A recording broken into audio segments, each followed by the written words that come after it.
आज राज्यातल्या सर्व 29 महानगरपालिकांसाठी महापौर पदाची आरक्षणं जाहीर झाली। कुठे कोणाला आणि कसं आरक्षण आहे आणि महिला शक्तीचाच कसा बोलबाला राहणार आहे यासह महाराष्ट्रातल्या अन्य काही महत्त्वाच्या बातम्यांचा आमच्या राज्यभरातल्या प्रतिनिधींनी घेतलेला आढावा पाहूया। राज्यातील 29 महानगरपालिकांची 29 महापौर पदांची आरक्षणाची सोडत आज निघालेली आहे। मुंबई महानगरपालिकेकडे सगळ्यांचंच लक्ष होतं आणि मुंबई महापालिकेची महापौर ही सर्वसाधारण खुल्या गटातून महिला असणार आहे। त्यामुळे मुंबई महानगरपालिकेवरती महिला राजच यावर्षी पाहायला मिळणार आहे आणि सगळ्यांचंच लक्ष लागलेलं आहे की मुंबईची महापौर कोण असणार आहे। मुंबईचे महापौर भाजपला मिळण्याची दाट शक्यता असल्याचे सांगण्यात येत आहे।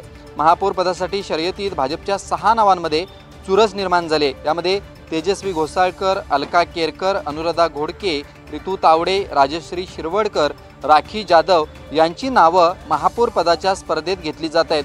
तेजस्वी घोसाळकर आणि राखी जाधव या भाजपमध्ये एकदमच नव्या आहेत। घोसाळकर या शिवसेनेतून तर राखी जाधव या राष्ट्रवादीतून भाजपात आलेले आहेत। रितू तावडे अनुभवी आहेत तर राजश्री शिरवडकर आक्रमक चेहरा म्हणून ओळखल्या जातात। अलका केरकर यांना यापूर्वी उपमहापौर पदाचा अनुभव राहिलेला आहे। अर्थात याबाबतीत निर्णय राज्याचे मुख्यमंत्री देवेंद्र फडणवीस दावोसवरून आल्यानंतरच मुंबईच्या महापौर पदाचा निर्णय घेतला जाणार आहे। मात्र मुंबई महानगरपालिकेचं महापौर पद महिलाच या पदावरती विराजमान होणार आहे आणि तशाच पद्धतीचं आरक्षण हे पडलेलं आपल्याला पाहायला मिळालेलं आहे। Video journalist गौरवसह Vishal Patil, NDTV Marathi, Mumbai. Mumbai महानगरपालिकेच्या निवडणुकीमध्ये उद्धव बाळासाहेब ठाकरे पक्षाच्या मशाल चिन्हावर निवडून आलेल्या डॉक्टर सरिता म्हस्के या मागच्या 2 ते 3 दिवसांपासून संपर्काच्या बाहेर होत्या। त्यामुळे त्या शिंदे यांच्याबरोबर गेल्याची चर्चा होती। पण आज सकाळी अचानकपणे सरिता म्हस्के मातोश्रीवर उद्धव ठाकरे यांना भेटण्यासाठी पोहोचल्या। खरं तर डॉक्टर सरिता म्हस्के या गेल्या 3 वर्षापासून शिंदे गटात कार्यरत होत्या। त्यांनी त्यांच्या प्रभागात तयारीही सुरू केली होती। त्यांची उमेदवारी निश्चित मानली जात होती, पण ऐनवेळी जागा वाटपात ही जागा भाजपच्या वाट्याला गेली। शेवटच्या क्षणी म्हस्के यांनी ठाकरे गटात प्रवेश केला। यांना उमेदवारीही देण्यात आली। शेवटी त्यांनी विजय मिळवला। पण खरा ट्विस्ट पुढे आहे। निकालानंतर त्या नॉट रिचेबल झाल्या। त्यामुळे शिवसेना ठाकरे गटाचे टेन्शन वाढले। नगरसेवकांच्या गटाची नोंदणी करताना त्या आल्याच नाहीत। त्यामुळे त्या नक्की कुठे गेल्या आहेत हे कोणालाच समजायला मार्ग नव्हता। त्यांचा फोनही नॉट रिचेबल होता। आता म्हस्के यांनी स्पष्टीकरण दिलंय, देवदर्शनाला गेले होते, माझा नवस होता, कोकण भवनला जायचं आहे असा मेसेज उशिरा आला, त्यामुळे मला कल्पना नव्हती, मी निघून गेले होते। जेव्हा आम्हाला ही बातमी समजली त्यावेळी आम्ही मिलिंद नार्वेकर यांच्या संपर्कात होतो। वरिष्ठांनी आमचे फोन बंद करायला सांगितलेले होते। थोडक्यात काय तर डॉक्टर सरिता यांनी सांगितलं की मी उद्धव बाळासाहेब ठाकरे यांच्या पक्षासोबतच आहे। त्यामुळे उभाटाच्या फुटीच्या चर्चा ज्या आहेत त्यांना आता कुठेतरी ब्रेक लागलाय। मुंबई महानगरपालिका निवडणुकीमध्ये भाजपा आणि शिवसेनेच्या युतीला बहुमत मिळालेलं आहे। भाजपा 89 जागी विजयी झाली आहे तर शिंदेच्या शिवसेनेला 29 जागी आपले उमेदवार निवडून आणता आले आहेत। या निवडणुकीमध्ये शिवसेनेने 92 ठिकाणी उमेदवार उभे केले होते। मात्र आता भाजपाला स्पष्ट बहुमत न मिळाल्यामुळे शिंदेंना सोडलेल्या 92 जागांवरती भाजपाच्या नेत्यांकडून बोट ठेवलं जात आहे। याचवेळी शिवसेनेच्या नेत्यांकडूनही भाजपच्या बंडखोरांमुळे मुंबईत 11 ठिकाणी पराभव पत्करावा लागला असा आरोप होत आहे। मुस्लिम बहुल भागात पराभव डोळ्यासमोर ठेवून त्या जागा शिवसेनेच्या माथी मारल्याचंही बोललं जात आहे। जागा वाटपात शिवसेनेकडे गेलेल्या जवळपास 30 प्रभागांमध्ये भाजपच्या इच्छुकांनी बंडखोरी केली आणि त्यामुळे शिवसेनेपुढे आव्हान उभे राहिले। त्यामुळे शिवसेनेच्या उमेदवाराच्या विजयाची वाट खडतर झाली असा आरोप होत असून पक्ष नेतृत्वानेही याकडे गंभीर्याने पाहावे असे पराभूत उमेदवाराचे म्हणणे आहे। मुंबईमध्ये अंधेरी पश्चिम, दिंडोशी, कुलाबा, मागाठाणे, सायन, कोळीवाडा, वांद्रे पूर्व यासह आणखी काही वॉर्डामध्ये भाजपाचे बंडखोर उमेदवार उभे होते। यापैकी अनेक प्रभागांमध्ये बंडखोरांनी यश मिळवलं। याचा परिणाम शिवसेनेच्या अर्थातच शिवसेना भाजप युतीच्या उमेदवारांना पराभव पत्करावा लागला। मात्र बंडखोर हे भाजपाचेच असल्याने याचा फायदा भाजपाला होणार आहे। म्हणून घडलेल्या या प्रकरणाचा परिणाम आता मुंबई महानगरपालिकेच्या सत्ता चालनात किती होतो हे बघणं महत्त्वाचं ठरणार आहे। राज्यातील 29 महानगरपालिकांचे निकाल लागल्यानंतर आता सगळ्यांचं लक्ष महापौर पदाकडे लागले. आपण पाहताय आता मुंबई नवी मुंबईमध्ये असेल त्या ठिकाणी महिला खुला वर्ग आरक्षण असं पडले आहे. त्यामुळे आता नवी मुंबई मध्ये जर पाहिलं तर महिला उमेदवार सलग 5व्यांदा शहरात प्रथम नागरीपदी विराजमान होणार आहे. महापौर पदासाठी भाजपचा नेत्रा शिर्के, माधुरी सुतार आणि वैष्णवी नाईक यांचं प्रमुख दावेदार मानले जात आहे. अखेर कोणाच्या गळ्यात महापौर पदाची माळ पडणार आहे याच्याकडे आता सर्वांचं लक्ष लागलंय. अशातच भाजपचा नेत्रा शिर्के महापौरपदी विराजमान होतील अशी जोरदार राजकीय वर्तुळात जी आहे चर्चा रंगली आहे. नवी मुंबई महानगरपालिकेच्या 111 जागांसाठी 28 प्रभागामध्ये झालेल्या निवडणुकीमध्ये भाजपाने 65, शिवसेनेने 42, उबाटाने 2 तर मनसेने 1 आणि अपक्ष जे आहे ते 2 या ठिकाणी आहेत. त्यामुळे यंदाच्या सभागृहात महिलांचा दबदबा असणार आहे का असाही प्रश्न निर्माण होते. भाजपाच्या 65 नगरसेवकांपैकी 36 महिला तर शिवसेनेच्या 42 नगरसेवकांपैकी 26 महिला निवडून आल्या आहेत. यात मायलेक अशा 2 जोड्या तसेच काकी पुतणी यांचाही समावेश आहे. त्यामुळे महापालिकेच्या कारभारात महिलांचा प्रभाव सहभाग दिसून येणार आहे. महापौर पद खुल्या महिला प्रवर्गासाठी आरक्षित झाल्याने नवी मुंबई पालिकेचा महिलांचा आवाज अगदी बुलंद होताना दिसतोय. आपण जर पाहिलं तर शहराच्या व्यवस्थेसाठी महिलांचा आवाज बुलंद होतोय का आणि या ठिकाणी आता कोणत्या महिलाला आरक्षण मिळतं की कोणती महिला या ठिकाणी महापौर होते याच्याकडे जे आहे नवी मुंबईकरांचं लक्ष लागलेलं आहे. राहुल कांबळे, NDTV मराठी, नवी मुंबई. राज्यातील 29 महानगरपालिकांचे निकाल जाहीर झाल्यानंतर आज महापौर पदासाठीच्या आरक्षण सोडतीचा कार्यक्रम पार पडला. अशातच मुख्यमंत्री देवेंद्र फडणवीस यांचा बालेकिल्ला असलेल्या नागपूर महानगरपालिकेची सध्या राज्यभर चर्चा आहे. नागपूर महानगरपालिकेत महापौर कोण होणार या संदर्भामध्ये कोणाची वर्णी लागणार याचीही चर्चा रंगली आहे. जर नागपूर महानगरपालिकेच्या महापौर पदाचा जर विचार केला तर भाजपच्या नगरसेविका शिवानी दानी यांची जोरदार चर्चा रंगली आहे. नागपुरात भारतीय जनता पक्षाचा युवा आवाज म्हणून त्यांना ओळखलं जातं. शिवानी दानी नागपूर महानगरपालिकेच्या निवडणुकीत मोठ्या फरकाने जिंकले आहेत. शिवानी दानी या फडणवीसांच्या निकटवर्तीय कार्यकर्त्यांपैकी एक आहेत आणि त्या भारतीय जनता युवा मोर्चाच्या कार्यकर्त्यापासून तर त्या भारतीय जनता युवा मोर्चाच्या सरचिटणीस पदापर्यंत राज्याच्या प्रमुख पदं जे आहेत तिथपर्यंत त्या पोहोचल्या आहेत. राजकारणाच्या पलीकडेही त्या एक मनीब्री नावाची कंपनी आहे, त्या कंपनीच्या संचालिका आहे आणि अर्थविषयक सल्ला देण्याचं कामसुद्धा त्या करत असतात. राजकारणात सोबतच त्या एक उद्योजिका म्हणूनही प्रसिद्ध आहे आणि अनेक राजकीय कार्यक्रमांमध्ये देखील त्यांचा सहभाग असतो. औद्योगिक गुंतवणुकीविषयी जी समन्वय समिती देवेंद्र फडणवीसांनी स्थापन केली आहे त्याच्या त्या सदस्य आहेत आणि त्यातही त्यांचं योगदान गेल्या काही काळामध्ये दिसलं आहे.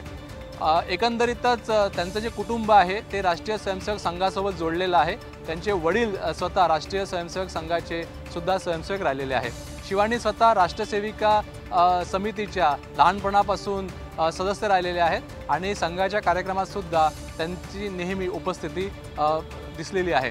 संगणक विषयामध्ये त्यांनी पदवी मिळवलेली आहे आणि त्यासोबतच त्या गुंतवणूक क्षेत्रामध्ये काम करतात आणि या सोबतच देवेंद्र फडणवीस यांची जी जुनी टीम आहे म्हणजे देवेंद्र फडणवीस मुख्यमंत्री होण्याच्या आधी आमदार असताना जी टीम होती त्याही टीममधल्या त्या सदस्य होत्या.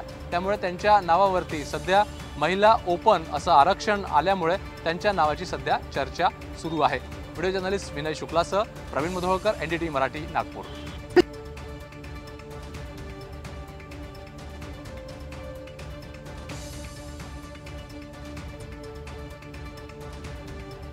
आज महानगरपालिकांच्या महापौर पदासाठी आरक्षण जाहीर झालं. कोल्हापूर आणि इचलकरंजी या दोन्ही महानगरपालिकांसाठी OBC प्रवर्गातून आरक्षण जाहीर झालेलं आहे. त्यामुळे आता महापौर आरक्षण प्रवर्ग जाहीर झाल्यानंतर कोण होणार याकडे लक्ष लागलेलं आहे. इचलकरंजी महानगरपालिकेमध्ये भाजपची माहिती म्हणून एक हाती सत्ता जी आहे ती आलेली आहे. त्यामुळे आता भाजपचाच त्या ठिकाणी महापौर होणार का हे देखील पाहणं महत्त्वाचं आहे. त्याचबरोबर कोल्हापूर महानगरपालिकेमध्ये महायुतीपैकी शिवसेना भाजप यापैकी पहिला महापौर कोणाचा होणार याकडे चर्चा जी आहेत त्या लागलेल्या आहेत. सध्या कोल्हापूर महानगरपालिकेमध्ये जवळपास 6 दावेदार समोर येताना पाहायला मिळतात. खासदार धनंजय महाडिक यांनी याबाबत स्पष्टोक्ती केलेली आहे. मात्र यांची नावे अद्याप समोर नसली तरी अनेक नावांची चर्चा ज्याच्यामध्ये मानसी लोळगे, विजयसिंह काडगे, खाडे, त्याचबरोबर विजय देसाई अशा पद्धतीनं नावं जी आहेत ती चर्चेत आहेत. त्याचबरोबर शिवसेना शिंदे गटाकडून आष्की नाझरेकर यांचं नाव देखील चर्चेत आहे. मात्र यापैकी कोणाला महापौर पदावर वर्णी लागणार हे पाहणं महत्त्वाचं आहे. त्याचबरोबर इचलकरंजी महानगरपालिकेमध्ये तानाजी पवार यांचं नाव चर्चेत आहे.